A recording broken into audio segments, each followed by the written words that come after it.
नमस्ते साथियों। आज एक अलग प्लेटफॉर्म पर आपके जैसे बहुत सारे साथियों के साथ स्पेशली डॉक्यूमेंटेशन वगैरह के संबंध में आप लोगों को बताने का मौका मिला।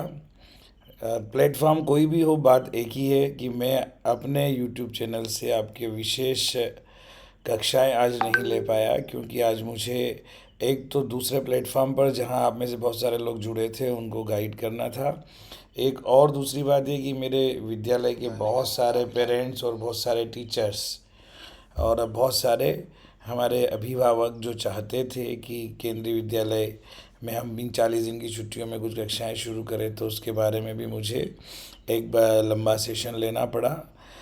और बहुत सारा हैवी वर्कलोड था, काफ़ी कुछ ख़त्म किया। दोस्तों, आज मैं बहुत कुछ इम्पोर्टेंट चीज़ें या आप लोगों की जो चिंताएं हैं, जो आपके संदेह हैं, उनको दूर करने का प्रयास करने के लिए केवल अभी कुछ 10-20 मिनट के लिए आपके समक्ष आया हूँ। अगर आपके कोई प्रश्न हैं तो आप मुझे यूट्यूब वीडियो लाइव चैट के माध्यम से अगर देंगे तो मैं उनको भी ले लूँगा। लेकिन दोस्तों, अभी बहुत सारे सेशन हुए, डाउट क्लियरिंग सेशन हमने बहुत सारे लिए, मॉक इंटरव्यू वाले बहुत सारे लिए। इन सबसे एक चीज़ हमें समझ में आती है कि हमारे 50% प्लस जो कैंडिडेट से जो साथी है, जो अच्छी तरह से कॉन्फिडेंट है, उनका सब्जेक्ट नॉलेज बहुत बढ़िया है और इंटरेक्शन भी बहुत अच्छा कर रहे हैं, लेकिन बावजूद उसके कुछ न कुछ मन में खुटका बनाए रखे हैं। ये बिल्कुल भी ठीक नहीं है। देखो, जब हमारा नॉलेज है, परफेक्शन है, हम बहुत अच्छे से बोल रहे हैं, उसके बावजूद कभी किसी मार्कशीट के बारे में डिग्री नहीं आई तो वहाँ बाहर तो नहीं कर देंगे। गैप हो गया है तो उसके बारे में क्या कहें। क्या मैं आपका ये टॉपिक लूँ या वो टॉपिक लूँ या कितने टॉपिक लूँ, वहाँ पढ़ाने के लिए बुक मिलेगी या नहीं मिलेगी, डेमो किसी कैसे देना होगा, इस बारे में अभी भी बहुत सारे साथियों को बहुत तरह तरह के संदेह हैं। और वो संदेह आप लोग मुझे इसमें भी प्रकट करते जा रहे हैं। और ये सभी लोग जो है, अभी दूसरे संदेह ये हैं कि मेरे इतने कम मार्क्स में है, इंटरव्यू की तैयारी करूं या नहीं करूं। तो मैं कुछ कुछ संदेहों के बारे में आपको बताना ज़रूर चाहूँगा। देखिए, आप वहाँ जा रहे हैं रिटर्न टेस्ट पास करके, जो भी फैक्ट उनको पूछना था, जो आपका शाब्दिक ज्ञान, जो आपकी लर्निंग हुई होगी, जो सीखा होगा आप लोगों ने, जो समझा होगा टेक्स्ट से रिलेटेड सिलेबस के अकॉर्डिंग, उसकी जो फैक्ट वाली जानकारी चाहिए थी वो उन्होंने ले ली। कि आपने कितना पढ़ा, समझा, क्या याद है, आपके तर्क क्या है, वो ले लिए उन्होंने। और उसके आधार पर आप इंटरव्यू देने जा रहे हो, तो इंटरव्यू में बहुत हल्की सी कुछ खास चीज़ें जो है वो देखने से ही पता लग जाता है कि आप अब केंद्रीय विद्यालय के लिए किस तरह काम के हो या काम के नहीं हो।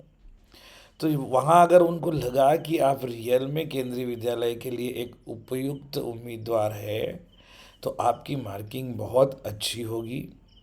और आपको रिटर्न टेस्ट में अगर कम मार्क्स मिले होंगे, कट ऑफ लेवल तक के भी मिले होंगे, तो भी आपका चयन होने की पूरी पूरी संभावना है। और अगर आपको बहुत अच्छे अंक मिले हैं, 160 भी मिले हैं आउट ऑफ 180, लेकिन अगर ऐसा लगा उनको कि ये तो केवल किताबी कीड़ा है, केवल पढ़ करके सब कुछ रट करके मार्क्स ले आया है, लेकिन एक्चुअल में इसको वर्किंग नॉलेज तो है नहीं, ये नॉलेज को इम्प्लीमेंट करना तो इसे आता नहीं, कॉन्फिडेंस इसका जवाब दे रहा है, अगर इस तरह का उनको लगा तो वो आपकी मार्किंग ऐसी भी कर सकते हैं कि आप मेन लिस्ट में, चयन लिस्ट में आपका नंबर ही नहीं आया। इसलिए बहुत सोचकर समझकर शांत दिमाग से तैयारी कर कर और बिना डर के, बिना किसी हेसिटेशन के आपको वहाँ अपने आप को प्रस्तुत करना है। और वहाँ दोस्तों, प्रस्तुत करने के लिए सबसे पहली बात मैं आपको बता दूं जो मैंने हमेशा की है, और वो ये है कि आपके मन में ये खुद का ये अनिश्चय, ये हेजिटेशन नहीं होना चाहिए कि इंटरव्यू कैसा जाएगा, मेरा क्या होगा, क्या जवाब दूंगा, कैसे प्रेजेंट करूंगा, और कहीं नहीं हुआ तो, कहीं डॉक्यूमेंटेशन में मुझे बाहर निकाल दिया तो। ये सब इफ़ एंड बट को एक तरफ रखिए। देखो, जो होना होगा वो होगा।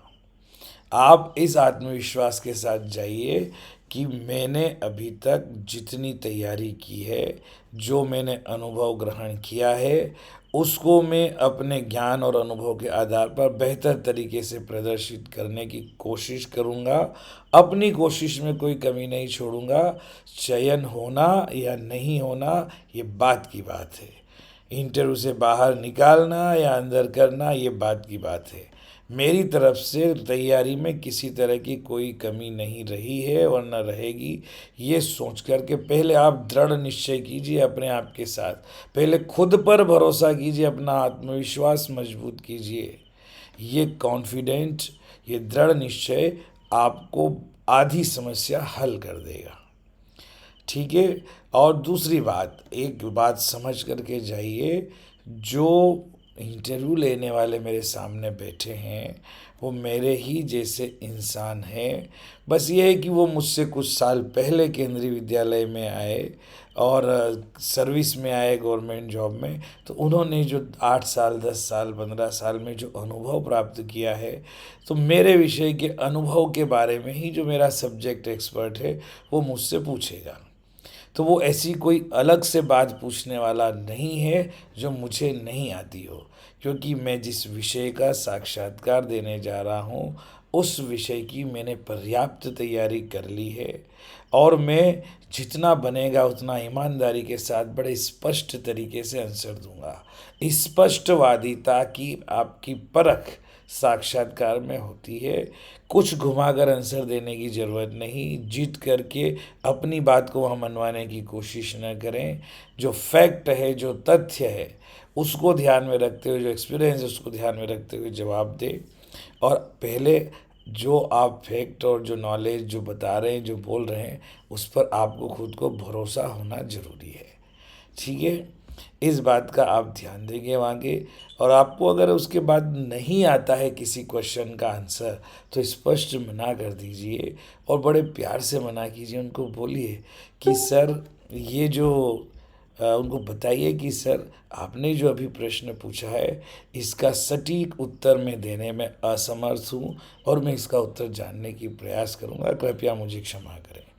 ऐसा बोलने में आपके बारे में उनका दृष्टिकोण और अच्छा हो जाएगा, आपकी इज्जत और बढ़ जाएगी, आपके प्रति उनका भरोसा और बढ़ जाएगा चयन करने का। लेकिन अगर आप उनसे घुमा फिरा के बोलेंगे तो बोलेंगे यार ये आदमी तो बड़ा डिप्लोमेटिक टाइप का है, इस तरह का व्यक्ति हमें बच्चों को पढ़ाने के लिए नहीं चाहिए। इसलिए इन चीज़ों पर आप ध्यान दें। ठीक है। अभी हमारे साथी लोग जो ये भेज रहे हैं क्वेश्चन कि सर, डेमो क्लास में TLM एंड लेसन प्लान लेकर जाना है या नहीं। अभी तक जो एक राकेश कुमार शर्मा जी पूछ रहे हैं कि ये KVS में संस्कृत के पद पर है, साक्षात्कार PGT हिंदी के लिए सामान्य अभ्यर्थी से अलग स्तर का होगा। ऐसा नहीं है। ऐसा नहीं है शर्मा जी। और ओम नमः शिवाय जी, ऐसी बात नहीं है। देखिए, मैं आपको बता रहा हूँ एक चीज़ कि ये TLM मिलेगा कि नहीं, किताब मिलेगी कि नहीं। अरे भाई यार, आपका जो जैसे अब TGT बनना है तो 6ठी से 10वीं तक की जो किताबें आपके विषय की, आप सारी तो तैयार करके डेमो के लिए नहीं ले जा सकते। आपको मैं कई बार कह चुका हूँ, 6ठी से 10वीं तक हो या 11-12 हो, ऐसा चैप्टर तैयार कीजिए जो आज के परिस्थितियों के अनुसार समझाने के हिसाब से थोड़ा डिफरेंट हो और नॉर्मल ना हो बिल्कुल, कि हर कोई वो चैप्टर का चयन करे। आपके जैसे 200-400 और लोग जा रहे हैं, अब 400 ही लोग एक चैप्टर एक जैसा सिंपल सा तैयार करके ले जाएंगे तो क्या होगा। आप थोड़ा सा ऐसा विषय ले जाइए जो थोड़ा सा स्तर उसका बेहतर हो, थोड़ा सा कठिनता के साथ हर कोई उसको आसानी से समझा ना पाए, उसमें थोड़ी ज़्यादा मेहनत करो, उसको समझो। हर चीज़ यूट्यूब पे अवेलेबल है, हर चीज़ आपको कोई ना कोई सब्जेक्ट का मास्टर समझा सकता है, उस विषय का विद्वान समझा सकता है, आप कई तरह की सहायता ले सकते हैं, हम लोग हैं ही आपके साथ। तो आप लैंग्वेज में भी लें तो कोई ऐसी कविता, कोई ऐसी कहानी, कोई ग्रामर का ऐसा पार्ट जो हर कोई आसानी से नहीं समझा सकता हो, उसको आप लेंगे और बेहतर तरीके से उसको प्रेजेंट कीजिए। 4 लाइन, 6 लाइन, 8 लाइन, जो भी आप समझाएं। पूरा का पूरा चैप्टर जो 7 दिन में पढ़ाना है वहाँ आप 7 मिनट में ख़त्म कैसे कर सकते हैं? लेकिन आप जो पढ़ाने की अपनी स्टार्ट करें, जो आपकी बोलने की शैली हो, उससे ही वो 2 मिनट में अंदाज लगा लेंगे कि यार this is the right person, है ना। इसलिए आपको वहाँ पे बहुत ज़्यादा विद्वत्ता भी दिखाने की ज़रूरत नहीं है, बत्तीबाजी तो बिल्कुल भी नहीं करना है। लेकिन आपको वही टॉपिक वहाँ पढ़ाना है, ले जाना है, जिस पे आप बड़े इजी वे में, इतने मतलब इस फ्लो में आप कोई भी चीज़ कभी भी पूछे तो आप बता दो, उसकी पक्की तैयारी होना चाहिए। रटी वाली बात नहीं होनी चाहिए, समझी वाली बात होनी चाहिए, आप बेहतर तरीके से समझा सके। ऐसा टॉपिक जिसके किसी भी कोने से कोई भी क्रॉस क्वेश्चन कर ले तो आप उसका आंसर बहुत अच्छे तरीके से दे पाओ। अगर आप पूछेंगे हमसे तो हम बता भी देंगे कुछ चीज़ों के बारे में। मैथमेटिक्स के अगर आप टीचर है तो कोई ना कोई फार्मूला जनरेट करना सिखाइए बोर्ड के ऊपर। ठीक है कि बच्चों आइए आज हम ये मेंसुरेशन के क्वेश्चंस करने से पहले मेंसुरेशन का जो एरिया और उसके डिफरेंट चीज़ें जानने के लिए जो फार्मूले होते हैं, आइए उनको जनरेट करना सीखते हैं। ट्रिग्नोमेट्री में जाने से पहले तीनों जो उसकी भुजाएं होती है, इनका आपसी संबंध है, इस पर पाइथागोरस थ्योरम क्या होता है इसको समझते हैं, है ना। क्वाड्रेटिक इक्वेशन को डायरेक्टली चैप्टर में जाके हल करने से पहले क्वाड्रेटिक इक्वेशन को समझे, इसके साथ श्रीधराचार्य वाला फार्मूला कैसे बनता है, आइए इसको जनरेट करके देखते हैं। सर्कल पढ़ाना है तो आप बताइए कि ये पाई की वैल्यू इतने तरह से होती है, 3.14 भी होती है, 22/7 भी होती है और 180 डिग्री भी रेडियन में होती है। तो देखो जितनी आसानी से रेक्टेंगल का और स्क्वायर का फार्मूला होता है, उतनी ही आसानी से मैं आपको समझाता हूँ सर्कल का फार्मूला बनाना, और बेहतर तरीके से आप बोर्ड पे उसको बना करके समझाइए। अगर आप मैथमेटिक्स के लिए जा रहे हैं, इंटीग्रल कैलकुलस कितने आसानी से समझाएंगे। मैट्रिक्स है तो डेली लाइफ में क्या यूज़ है, कोई भी एक टॉपिक ले लीजिए उसको समझाइए। आप मीन मीडियन मोड का समझाना है तो वो बता दीजिए। तो ऐसे ऐसे टॉपिक को लीजिए जनरली जो सामने वाला कल्पना भी ना कर सके आप ये पढ़ाने वाले हैं। वो आप ही से बोलेंगे, ज़्यादातर तो वो आपसे बोलेंगे कि भाई आपको जो समझाना है आप एक बार कोई अच्छा सा टॉपिक समझाइए। पहले पूछ भी लेंगे आप कौन सा टॉपिक बहुत अच्छे से तैयार करके आए हो, बताओ क्या समझाओगे, है ना। कभी कभी अगर आपको उनका ये समझाना ठीक लगा नहीं लगा तो वो दूसरा अपना टॉपिक भी बता सकते हैं। लेकिन मुझे जहाँ तक लगता है कि कम ये साक्षात्कार बोर्ड कोऑपरेट करता है, वो ये चाहता है कि आप तो जो भी समझाओगे तो आपकी समझाने की शैली क्या है, आप लर्निंग को इंश्योर करने के लिए किस तरह से प्रेजेंट करेंगे, परफॉर्म करेंगे क्लास के अंदर, ये वो जानना, ये वो बता मालूम करना चाहते हैं। एक इस बात को आप ध्यान में रखिए। एसएसटी में पढ़ाना है तो लेटेस्ट ग्राम पंचायत राज में क्या परिवर्तन हुए हैं, लेटेस्ट कोई कानून कौन सा बना है, कोई का विधेयक कानून कैसे बनता है, आपको आप पार्लियामेंट के बारे में बताना है तो वैसे ठीक से बताइए। इकोनॉमिक्स का बताना है तो आप कोई भी टॉपिक ले लीजिए कि एजुकेशन किन किन चीज़ों को प्रभावित करती है, गरीबी किन किन कारणों से होती है, आर्थिक डेवलपमेंट के फैक्टर कौन कौन से हैं, ऐसे बहुत सारी चीज़ें। ज्योग्राफी में आपको बताना है तो ज्योग्राफी में आप कोई अच्छा सा टॉपिक लीजिए, भूकंप और ज्वालामुखी, इसका कारण और इसको कैसे नापने का तरीका क्या है, वर्षा के क्या कारण है, किस तरह से किस प्रकार का वायु का दाब होने से वर्षा कम या अधिक होती है। मतलब बाकायदा एक साइंटिफिक टेम्परामेंट के साथ में आप कोई भी चीज़ पढ़ाइए। साइंटिफिक टेम्परामेंट केवल साइंस नहीं पढ़ाया जाता है, साइंटिफिक टेम्परामेंट का मतलब होता है कि वैज्ञानिक दृष्टि से जो एक तर्क होते हैं, तर्क हमेशा वैज्ञानिक आधार के होना चाहिए, और उसके आधार पर आप पढ़े। लैंग्वेज भी पढ़ाओ तो वैज्ञानिक तर्क के आधार पर पढ़ाइए, है ना। एक शोधकर्ता की तरह कि वास्तव में आप कितना जो है डीप में जा कर के और बढ़िया तरीके से उस विषय को कितना सरल बना करके समझा रहे हैं, ये होना चाहिए। आप अगर साइंस पढ़ाने जा रहे हैं तो साइंस के कुछ ऐसे टॉपिक ले लो जो सामान्यतः दूसरा व्यक्ति उनको नहीं पढ़ाता है। देखो, आपको फोटोसिंथेसिस, यार जिसको देखो वही बायोलॉजी वाला फोटोसिंथेसिस पढ़ाने के लिए उतावला हो जाएगा, मरा जा रहा है उसी का प्रैक्टिकल करने में। टाइट्रेशन का प्रैक्टिकल करवाना है केमिस्ट्री में तो वही चला जा रहा है। दूसरे दो चार आते ही नहीं है, दो चार पाँच ये प्रैक्टिकल, इनके अलावा थोड़ा डिफरेंट लीजिए और वो बताइए उनको, बच्चों को, कि आपको कैसे ये चीज़ हल करना है, किस तरीके से इसमें आप क्या प्रैक्टिकल करेंगे, उस प्रैक्टिकल को कैसे समझाएंगे, आपका टीएलएम क्या होगा, और आप किस तरीके से उन बच्चों को जो है वो बहुत आसानी से वो गतिविधि के आधार पर आप उस विषय वस्तु को इतना सरल तरीके से स्पष्ट कर देंगे कि बच्चे को अब आंसर कर रटने की ज़रूरत ही नहीं। साइंस को पढ़ाना तो ऐसा पढ़ाना होता है कि प्रैक्टिकल में जो आपने समझाया, बस बच्चे ने जो समझा वो खुद लिख दे, हो गई थ्योरी, हो गया उत्तर। बस अब उस बच्चे को रटने की ज़रूरत कहाँ है, अब तो थोड़ी सी भाषा और ठीक करना है उसको, करना है तो साइंस का पढ़ाना इतना इजी वे में होना चाहिए। आपका कोई स्ट्रक्चर समझाना है, बेंजीन का, कार्बन और हाइड्रोजन के बॉन्ड बताना है, नमक में कैसे बॉन्ड बताना है ना, कौन कौन सी इक्वेशन होती है उसको कैसे समझाना है, वो बहुत बढ़िया तरीका है। अब वहाँ पे अगर वो प्रैक्टिकल तो टीएलएम तो देंगे नहीं, तो आप बता दीजिए कि बेटा देखो ये चीज़ ऐसे रंग की होती है, देखी कभी आपने, ये मैग्नीशियम की स्ट्रिप ऐसे दिखाई दे रही है, इसको हम रगड़ के घिस के और फिर इसको बर्नर में ऑक्सीजन की उपस्थिति में जलाएंगे मैग्नीशियम ऑक्साइड बनाने के लिए। देखना बेटा, भूल मत जाना। देख ली सब बच्चों ने ये स्ट्रिप, ये लो बर्नर में ऑक्सीजन है, अब हम इसको जला, देखो ये जलने पर ऐसे होती है। मतलब आप ऐसा दृश्य उपस्थित कर दो कि कोई टीएलएम नहीं है, लेकिन आपका बोलने का तरीका ऐसा हो कि लोग लगे कि जीवंत देख रहे हैं उस चीज़ को। तो आपका तरीका ऐसा बढ़िया होना चाहिए, मज़े लो। मैं बोलता हूँ इंटरव्यू एंजॉय करने की चीज़ है। लाइफ के हर मोमेंट, लाइफ के हर मोमेंट को, लाइफ जिंदगी के हर क्षण का आनंद लीजिए, और जब वो जो व्यक्ति आनंद लेता है ना वही परमानंद प्राप्त करता है, उसी का चयन होता है।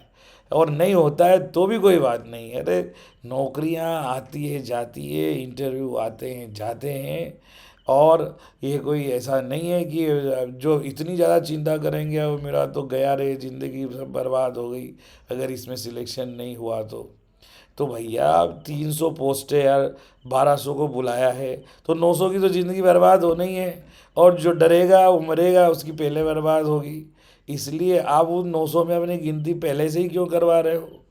300 पोस्ट है, 1200 को बुलाया है उन्होंने, ईडब्ल्यूएस और जनरल और सबको मिला करके। अब लोग उसी को लिए मतलब का कर रहे हैं कि अरे इसमें ओबीसी में इतनों को बुलाया, ईडब्ल्यूएस में इतनों को बुलाया। इसके पीछे कोई ना कोई उनका साइंटिफिक तर्क होगा। केंद्रीय विद्यालय संगठन के स्तर पर, इतने उच्च स्तर पर जो बुलाया जा रहा है, तो कोई तो फार्मूला तय किया होगा। छोटी सी बात जाकर के इतना बड़ा आज मीडिया में कारण बन जाती है, तो ऐसा तो नहीं है। इसलिए अपनी बात जहाँ जिस जगह रखना हो वहीं पर रखना चाहिए, जानने की कोशिश करना चाहिए। मैंने मैथ्स का बता दिया आपको, साइंस का बता दिया, मैंने एसएसटी का, ज्योग्राफी का बता दिया। फिजिक्स का देखो ज़बरदस्त चीज़ है। फिजिक्स में कुछ ऐसे संबंध होते हैं आयतन के, दाब के, गति के, डिस्टेंस के, है ना, और घर्षण के, बल के प्रयोगों के, प्रकाश की स्थिति के। ये फिजिक्स के ऐसे ऐसे प्रयोग है जो आप लाइव देख भी सकते हैं। किसी अच्छी फिजिक्स लैब में जाइए, अरे आपको जाना है भाई, कोई फिजिक्स वाले से मिलो, किसी भी हाई सेकेंडरी स्कूल जिसकी बहुत बढ़िया लेबोरेटरी हो, चले जाओ देखो। बड़े शहर में तो वहाँ के विज्ञान भवन में चले जाओ, और कोई लैब चलती है तो वहाँ चले जाओ, और कहीं नहीं मिलता है तो उस प्रयोग को, टॉपिक को गूगल पे सर्च करके देखो, एवरीथिंग इज़ अवेलेबल। तो आप अपना अपना जो टॉपिक है उसको गतिविधि आधारित सरल विधि से कैसे समझाएंगे। मैं एक कुछ दिन पहले लैब देखने गया, उसके सारे वीडियो मैंने फिजिक्स केमिस्ट्री बायो के डाले हुए हैं। कितनी बढ़िया तरीके से बताया उन्होंने कि सर आप ज़्यादा स्पीड से आते हैं तो आपका चालान कैसे कटता है। तो उन्होंने एक छोटी सी जगह 2 मीटर की डिस्टेंस में वो यंत्र लगा के बताया कि, और ये खिलौना कार कि ये देखो एक कार आ रही है तो इसकी स्पीड यहाँ कैसे काउंट हो रही है, यहाँ कैमरे में मतलब ये गति को कैसे पकड़ लेता है। तो वो छोटे से प्रयोग से उन्होंने भाई इतना आसानी से समझा दिया कि बस उसको मैं जो मुझे समझाए वो मैं लिख दूँ, वो हो गया क्वेश्चन का आंसर, थ्योरी हो गई, रटने की क्या ज़रूरत है। उन्होंने मुझे एक गुब्बारा का इतना सिंपल सा प्रयोग करके बताया फिजिक्स का कि गुब्बारे के अंदर हवा भरी हुई है, बाहर भी एटमॉस्फेयर में हवा है। जब इस हवा का दाब बढ़ेगा तो गुब्बारा सिकुड़ेगा, क्योंकि जब कम दाब होता है और बाहर ज़्यादा दाब होता है तो जिसमें कम दाब है वो सिकुड़ता है, और बाहर का दबाव कम होगा तो अंदर का दबाव बढ़ेगा तो गुब्बारा फूलेगा, फूल फूल के एक बार फूट जाएगा। कितना बढ़िया तरीका है। अरे एक इतनी सिंपल सी है, वहाँ वाटर बॉटल रखी हो तो मज़ा आ रहा है मुझे आपको बताने में कि लोग फिजिक्स कैसे बढ़ाते हैं। वाटर बॉटल पीने की तो रखी रहेगी ना वहाँ पे, उससे पूछ लो कि सर मुझे दाब और आयतन का है पढ़ाना है, वॉल्यूम वगैरह का, आपकी बोतल ले सकता हूँ क्या। ले लो, एक पिन आलपिन साथ में ले जाओ, बस उसको डाल दिया वहाँ पे, पानी निकलने लगा, दबाव आयतन वॉल्यूम का क्या संबंध है बड़े अच्छे से बता सकते हैं। माचिस अगर हालांकि नहीं ले जाते, माचिस पे घर्षण करके आप उसमें केमिस्ट्री का, बायो का, फिजिक्स का, सब तीनों का रिलेशन आपस में होता है। मतलब इतनी सिंपल सिंपल छोटी छोटी चीज़ों को बड़े आसान तरीके से आप चीज़ों को बता सकते हैं। एक सिंपल सा कोई कार्ड वहाँ हो, सर प्लीज़ आपके पास अगर कोई सिक्का है तो बता दो, नहीं तो अपनी जेब में सिक्का निकालो, और कोई ग्लास वहाँ डेफिनेटली रखा होगा, ग्लास के ऊपर वो कार्ड टाइप का कुछ रख के, सिक्का रख के, और उसको मारिए कागज़ को, जाएगा तो सिक्का नीचे गिर जाएगा, कागज़ साइड हो जाएगा। गुरुत्वाकर्षण का नियम समझाना है, समझा देंगे आप बड़ा अच्छे तरीके से। G = GmC² का फार्मूला भी समझा सकते हैं। मतलब कहने का है कि भाई जिसको मज़ा आता है ना अपने सब्जेक्ट में, जो एंजॉय करता है, वो किसी भी तरीके से इतना सरल बना करके विषय को समझा सकता है कि सामने वाला देख करके दंग रह जाए, यार ऐसा टीचर चाहिए हमको। वो भी क्योंकि सबने 8वीं 10वीं 11वीं तक भैया ऑल सब्जेक्ट पढ़े हैं, तो वो भी तो सोचेंगे कि यार हमारे मास्टर ने तो ये बताया ही नहीं था हम जब पढ़ते थे, तो कैसे ही ना इन्होंने समझा दिया। तो ये आपका साइंस का समझाना हो गया। हिंदी इंग्लिश में तो मैं रोज़ बताते ही रहता हूँ आपको। हिंदी और ग्रामर के थोड़े से आप हर तरह से शब्दों के भेद है वो बताइए। अब वो कोई एग्जाम्पल पूछा जाता है कि एब्स्ट्रैक्ट नाउन के आप प्रकार बताओ, आप 3 नाम बोल के रुक जाते हैं, तो वो अंदाज लगा लेते हैं कि इसका नॉलेज लिमिटेड है, ये बस बता तो रहा है, जानता भी है, लेकिन बस 3 ही एग्जाम्पल है इसके पास एब्स्ट्रैक्ट नाउन के। अरे भैया बच्चे को समझाने के लिए आप इतने एग्जाम्पल बताओ कि वो सामने वाला बोल दे रुकने के, 10-12 बता दो आप। नाउन का एग्जाम्पल पूछा जाता है तो चारों तरफ हम नाउन से ही घिरे हुए हैं, इतने एग्जाम्पल बता सकते हैं कि 10-15-20 बता सकते हैं। अब आप वही बताओगे रामपेन उज्जैन, रामपेन इंदौर, रामपेन भोपाल, तो समझ जाएंगे कि भैया ये वही है। और फिर बोल रहा हूँ, कोई डेफिनेशन अगर आपसे पूछी जाए, अगर उस डेफिनेशन का कोई अल्टरनेट डेफिनेशन हो, कोई सब्स्टिट्यूट के रूप में दूसरी डेफिनेशन हो जो रीजनिंग एंड थिंकिंग स्किल पर आधारित हो, उसको बताओ। 3 इडियट्स में जैसे आमिर खान बताता है। अब मैं उसका कोई समर्थन नहीं कर रहा हूँ, लेकिन मैं बता रहा हूँ नाउन की डेफिनेशन बढ़ाना है तो क्यों बोलते हो भाई noun is the name of person place और थिंग। प्रोनाउन की पूछ रहा है तो क्यों बताते हो कि pronoun is a word which is used in place of noun. ये चीज़ें तो झोपड़ी वाला भी यही बताएगा, झोपड़ी के स्कूल वाला, छोटे से स्कूल वाला गांव का भी यही बताएगा, और केवी का टीचर भी यही बताएगा, तो फिर दोनों की पढ़ाई में अंतर क्या हुआ। आप उसको डिफरेंट टाइप से बताइए कि each and every name is noun, noun is name, noun is a naming word, pronoun is a substitute और अल्टरनेट ऑफ ए नाउन। ऐसे आप सब तरह की परिभाषाओं पे सोचो कि डिफरेंट क्या हो सकता है, एकदम डिफरेंट वो चीज़ बताओ, और सामने वाले को फिर बाद में इस पे भी ले आओ, बुकिश लैंग्वेज पे भी। तो ये चीज़ है। तो आप लोगों से मेरा है कि इंटरव्यू में, साक्षात्कार के में रूम में जब आप चले जाएं तो ये चीज़ है। गैप के बारे में पूछ रहे हैं, अरे सर क्या बताऊंगा, मैंने 2008 में मैं किया था, फिर मेरा ये हो गया। महिलाएं ज़्यादा परेशान हो रही बेचारी। अरे भैया उनको कुछ नहीं, वेरी सिंपल आंसर है कि सर इतने साल मैंने अपने परिवार के प्रति, बच्चे के प्रति जो जिम्मेदारी थी मैंने उसको प्राथमिकता दी।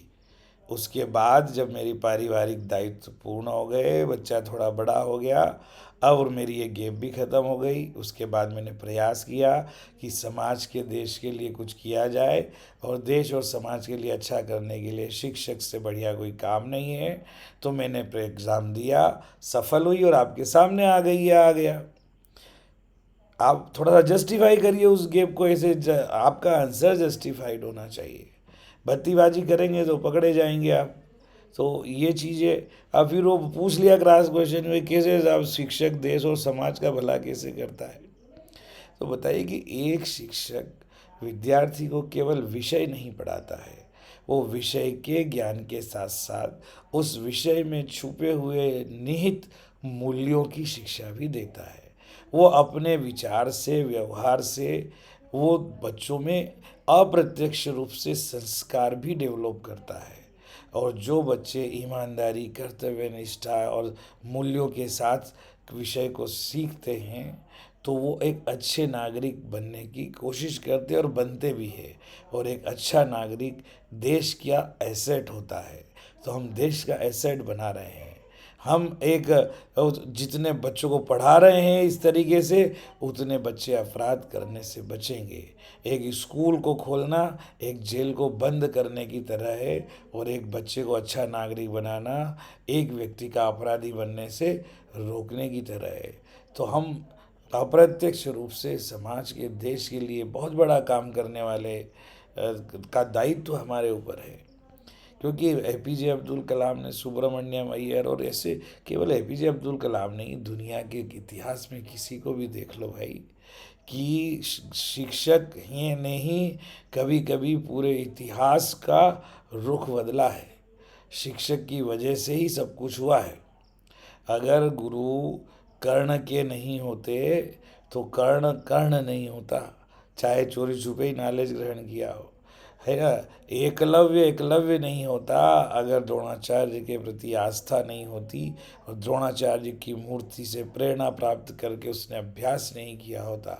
तो जो यहाँ तो गुरु की मूर्ति भी वो कमाल कर देती है, गुरु के प्रति आस्था केवल इतना परिवर्तन कर देती है कि गुरु चौंक जाएगी कहीं, जब ऐतिहासिक युद्ध होगा तो कहीं एकलव्य मेरे अर्जुन को परास्त न कर दे। कितनी बड़ी बात होती है। तो गुरु का महत्व कितना होता है। ठीक इसी तरह से आप चाणक्य को देखो, चंद्रगुप्त को, मौर्य का के गुरु चाणक्य, जो उसने 3 पीढ़ियों को, सम्राट अशोक महान तक जो है 3 पीढ़ियों तक उसने पूरे देश की दिशा बदल दी। और चाणक्य कहाँ से उठ के आया था, और कहाँ से उसने चंद्रगुप्त मौर्य का चयन किया था, और कैसे उसने। अब ये बातें बहुत सारी है, लेकिन मेरा कहने का मतलब ये है कि इस पेशे पर गर्व करना, इसे अपना पैशन बनाना, जुनून बनाना सीखिए। अगर आप केवल सैलरी के हिसाब से आते हैं तो फिर मैं समझता हूँ कि एक चाय की दुकान लगाने वाला भी शहर में उतने पैसे शाम को लेकर उठता है, और एक महीने में वो बढ़िया कमाई कर लेता है। और अगर उसका चाय की क्वालिटी है तो लोग 2 किलोमीटर दूर से उसकी चाय पीने आते हैं, और फिर 4-5 ब्रांच खोल लेता है ना, तो एक केवी के टीचर से 4 गुना वो कमा लेता है। कोई करोड़पति बन जाता है, सब कुछ हो जाता है, लेकिन उसका इम्पोर्टेंस कभी भी एक अच्छे शिक्षक से बढ़कर नहीं होता। एक श्रेष्ठ शिक्षक, एक डेडिकेटेड टीचर एक राष्ट्र की बहुत बड़ी अमूल्य निधि होता है। और इसको आज भी लोग मानते हैं, ऐसा नहीं है कि आज भी नहीं मानते हैं। ऐसे बहुत सारे उदाहरण हैं जो आज भी देखे जाते हैं। तो दोस्तों, ये मुझे लगता है कि काफ़ी आपके साथ में बातचीत हो गई है, आधे घंटा हो गया लगता है। फिर ये कोई क्वेश्चन अगर एक दो के मुझे दिखाई दे रहे हैं मोबाइल पे तो मैं जवाब दे देता हूँ, अदरवाइज़ कोई बात नहीं। कविता मिश्रा जी बोल रही है कि लाइब्रेरियन के लिए भी वीडियो बनाएं प्लीज़। यस, कल आपको लाइब्रेरियन पे एक वीडियो मिल जाएगा, बना दूंगा, ठीक है ना। और पीएचसीटी फिजिकल एजुकेशन के लिए भी कल एक वीडियो बनेगा, और लाइब्रेरियन के ग्रुप में मैं एक लिंक भी भेज दूंगा। कल आप में से जो देना चाहे साक्षात्कार दे देना, कल सुबह शाम दोपहर जब मुझे समय मिलेगा। है कि मुझे सुबह 9 बजे से लेकर के 3 बजे तक तो टोटली मैं ऑफिस में डेडिकेटेड रहूँगा। इसके आगे पीछे देखा जा सकता है ना। अब ये बोले लेकर के क्या जाना है नहीं जाना है, आपको कुछ आपका बायोडाटा ही लेके जाना है, और आप जो भी लेके जाओ अपने बैग में झोले में अंदर रख के ले जाओ। वहाँ पे जनरली मुझे जहाँ तक लगता है कि ये टीएलएम वीएलएम की अनुमति नहीं हो। मैं इसलिए बोल रहा हूँ क्योंकि मुझे बताया गया अभी कुछ कैंडिडेट ने कि वो अभी सबसे पहले म्यूज़िक टीचर के इंटरव्यू ख़त्म हो गए ना, तो म्यूज़िक टीचर के लोग अपना इंस्ट्रूमेंट वगैरह लेके गए थे बजाने के लिए, तो उन्होंने वो कुछ भी सब बाहर जमा करवा लिए, अंदर नहीं ले जाने दिए। उनके पास जो इंस्ट्रूमेंट थे वो उन्होंने बजाए। बात सही भी है, क्योंकि म्यूज़िक में तो एक ही इंस्ट्रूमेंट को कोई भी बताए बजाएगा तो वो उस पर उसका मूल्यांकन होगा कि भाई यही इंस्ट्रूमेंट दूसरे ने भी यूज़ किया तो उसने अलग टाइप से किया है, उसका परफॉर्मेंस ऐसा रहा, है ना। अब नहीं तो वो बात वही हो जाती नहीं कि शकुनी अपने पासे ले गया तो महाभारत इसी वजह से जीता था। अदरवाइज सभी एक ही पासे से खेलते तो बात एक अलग होती, लेकिन शकुनी शकुनी था। और बहुत सारी चीज़ें हैं। और अब टीएलएम की बात जहाँ तक करें, मुझे लगता है वो अगर कोई बुक रखेंगे 11, जैसे मान लो पीजीटी हिंदी का है तो 11-12 की हिंदी रख सकते हैं, पर अब 6 to 10 तक टीजीटी है तो 5 किताबें अगर रखेंगे तो रख लेंगे। नहीं तो आपको तो चाक बोर्ड डस्टर और ये तो वहाँ रहेगा, है ना। बोर्ड रहेगा, चौक रहेगा और ये सब रहेगा। और आपको कुछ अगर चाहिए तो आप उनसे बोल सकते हैं, और वो बोलेंगे कि आप ऐसे ही समझा दीजिए तो वैसे ही समझा दीजिए। लेकिन किताब ले जाने की किसी भी टॉपिक पे मुझे लगता है ज़रूरत नहीं है, ना हिंदी में ना इंग्लिश में। कहानियाँ समझ के जाइए आप, कोई ना कोई 2-3 टॉपिक ऐसे तैयार कीजिए जो आपके लिए बहुत बढ़िया हो, तो वही बेहतर रहेगा मुझे लगता है। और उसके बाद जब इंटरव्यू शुरू होंगे तो हर इंटरव्यू, कुछ इंटरव्यू 3-4 दिन तक चल रहे हैं, कुछ 8 दिन तक चल रहे हैं, तो पहले ही दिन पता लग जाएगा। अगर कुछ कैंडिडेट आप में से हमें बताएंगे तो हम आपको इवनिंग में उससे साक्षात्कार करवा देंगे कि भाई किस तरह का इंटरव्यू थे, किस तरह के क्वेश्चन पूछे जा रहे थे, ठीक है ना। मीना कुमारी बोल रही, सर आप जो हमारे लिए इतनी मेहनत कर रहे हैं, मैं उसके लिए आपको जितना थैंक यू बोलूँ उतना कम है। थैंक यू वेरी मच आपको, है ना। आप लोग जो अगर अच्छे विचार ऐसे रखते हैं तो मैंने मैं निवेदन करता हूँ आप लोगों से कि एक 30-40 सेकंड का, 60 सेकंड का कोई एक सिंपल सा वीडियो बना के डाले, जिसको कि मैं यूट्यूब पर डाल सकूँ। तो हमारे जो साथी लोग देखते हैं, अदर प्रिंसिपल और अधिकारी देखते हैं, उनको लगेगा कि देखो व्यक्ति वास्तव में ये कुछ अच्छा काम कर रहा है, कहीं तो उनके दिमाग में हमारे प्रति कोई एक अच्छी छवि बनेगी। नहीं तो होता क्या है कि मैं तो कम से कम स्ट्रिक्ट प्रिंसिपल के रूप में जाना जाता हूँ।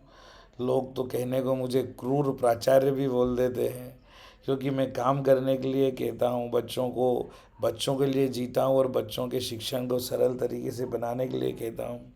उनको बोलता हूँ, मैं 10 वीडियो बनाता हूँ तो बोलता हूँ टीचर से एक तुम भी बना दो यार। मैं पूरा कोर्स पढ़ा देता हूँ तब उनको बोलता हूँ कि तुम इतना तो पढ़ा दो भाई।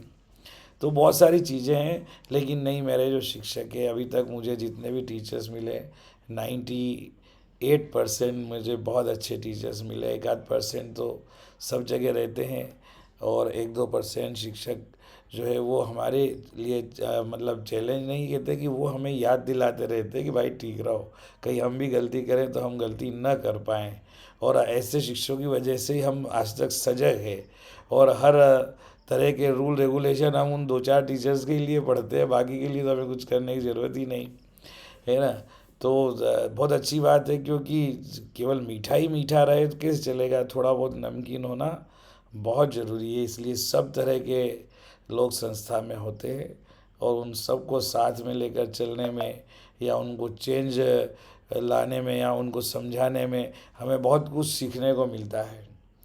तो ये सारी चीज़ें हैं। प्रिया बोल रही है कि हमको बताएं कि आपसे बात कैसे होगी, मुझे मार्गदर्शन चाहिए, मुझे नहीं पता, बट एक बार आपसे बात करके मुझे टेंशन खत्म हो। मैं रोज़ तो बात कर रहा हूँ, और रोज़ मैं अपने मोबाइल नंबर भी टाइप करके भेज रहा हूँ। अब मैं जब भी ये मोबाइल नंबर टाइप करके आपको भेजता हूँ, अभी भी भेज रहा हूँ, सब लोग देख सकते हैं। तो उसमें आप लोग एक काम करें कि अपना नाम, अपना रोल नंबर, अपना घर का पता, ईमेल एड्रेस, और आपको मार्क्स कितने आए, पोस्ट क्या है, इंटरव्यू की डेट क्या है, ये सब आप हमें ज़रूर प्रेषित करें, तभी हम आपको अच्छे से बात कर पाएंगे। क्योंकि बहुत सारे लोग, 99% लोग अच्छे हैं, 1-8% लोग हमें चेक भी करते रहते हैं, जांच भी करते रहते हैं कि हमारे साथ भी कभी कोई चीज़ गलत ना हो जाए।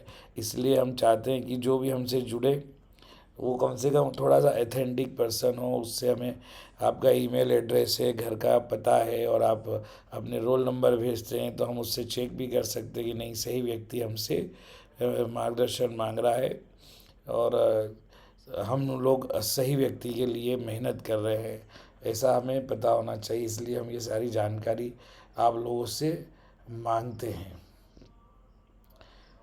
ठीक है, ज्योग्राफी पर भी बनाना, जी बिल्कुल सही है सर, अच्छी याद दिलाई आपने। ओके, मैं लाइब्रेरी पे बना दूंगा, पीएचडी पे बना दूंगा, ज्योग्राफी बना दूंगा। और अब ये आप जो मैसेज भेज रहे हो, ये तो सब चैट में के बाद कई बार ये रहते नहीं है, गायब भी हो जाते हैं। आप जो जो बोल रहे हो ये सब कमेंट में ज़रूर डालना। मुझे तो कमेंट में सारी चीज़ें रहती है, मैं जब कमेंट देखता हूँ तो 2-4 कमेंट से ज़्यादा कुछ मिलता नहीं है। लेकिन जब आप लोग जुड़े रहते हो तो बहुत सारे लाइव चैट में मैसेज आते हैं, कमेंट्स में नहीं आते हैं कुछ भी। और ये जब वीडियो ओवर हो जाएगा तब आप कमेंट्स दे सकते हैं, जो भी देना है तो कॉपी पेस्ट कर सकते हैं। तो अब मैं सोचता हूँ कि इसको हम यहीं विराम देते हैं। आप सब लोगों ने इतनी देर तक मुझे सुना, और आप लोगों का सपोर्ट भी हमें मिल रहा है, इसीलिए हम आपके लिए कुछ अच्छा कर पा रहे हैं। और बच्चों के साथ कैसे जुड़ना है, बच्चे कितने निश्चल होते हैं, ये आपको जानना है तो मैंने आज ही बच्चों के साथ एक मीटिंग की थी, बड़ा मज़ा आया। मैं थोड़ा इमोशनल भी हो गया था एक्चुअल में। और आप वो इसके पहले का वीडियो आप देखेंगे, एक लाइव वीडियो जो मैंने करीब आज रात को 8-9 बजे ही अपलोड किया है। लाइव में भी जाके देख सकते हैं। और आप सबसे लास्ट में एक रिक्वेस्ट है दोस्तों, कि आप में बहुत सारे लोग जुड़े हुए, लेकिन आपको किसी दूसरे प्रदेश का ग्रुप हो, साउथ का ग्रुप हो स्पेशली, वहाँ के बहुत सारे लोगों ने फ़ोन पे संपर्क किया कि हमारे यहाँ तो ऐसा कुछ फ्री में गाइड करने वाला कोई मिल नहीं रहा है सर, और जानकारी बहुत कम लोगों को है, 2-4 को पता चली, उन्होंने संपर्क किया। तो कोई भी साउथ का ग्रुप हो तो आप ज़रूर उनको उनके साथ शेयर कीजिए मेरे वीडियोस की लिंक। आप सबसे रिक्वेस्ट है कि आप इतना तो कर ही सकते हैं ना, कि कम से कम चैनल को सब्सक्राइब कर ले, बेल आइकन बटन दबा दें, अपना कमेंट्स कर दे, लाइक कर दे, डिसलाइक कर दे अगर अच्छा नहीं लगे तो। लेकिन हमारा उत्साहवर्धन आप करते रहे, जिससे कि हम ज़्यादा से ज़्यादा अपने इस स्वभाव को और मजबूत बनाकर, मैं हमारा जो फ्री समय है, फ्री समय नहीं, देखो लोगों के लिए क्या होता है, कोई शाम के टाइम घूमने जाता है, कोई पिक्चर देखने लग जाता है, कोई टीवी में समाचार देखने लग जाता है, कोई बच्चों के साथ खेल कूद लेता है, कोई वॉकिंग पे चला जाता है।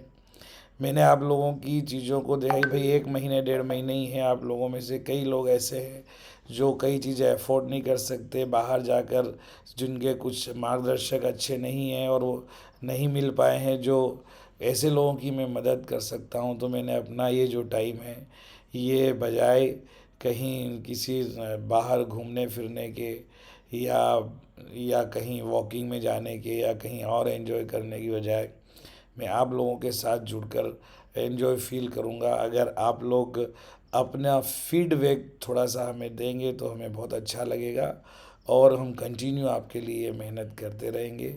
इसी के साथ मैं आप लोगों से विदा लेना चाहूँगा दोस्तों। Thank you very much. और 9 बजे से 3 बजे तक ऑफिस टाइम रहता है।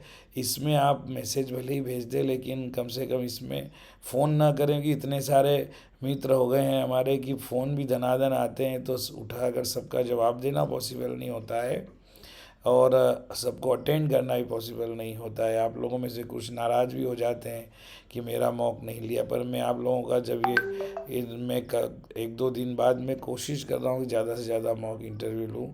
और मैं 1-to-1 लूँगा, चाहे 10 मिनट या 15 मिनट के लिए लें, ताकि कुछ कुछ खास खास चीज़ें उनको समझाई जा सके और 1-to-1 समझाई जा सके।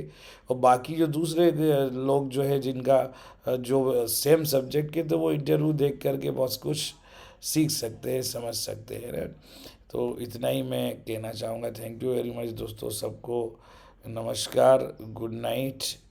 और अपना ध्यान रखें, तनाव रहित रहें, हर जीवन के हर क्षण को एंजॉय करें, एंजॉय फील करें, अंदर से खुश रहें। आप अगर खुश है तो सब कुछ ठीक हो जाएगा, ठीक है ना। तो ऐसा ही आप ध्यान रखें। थैंक यू वेरी मच, नमस्ते। हम यहीं पर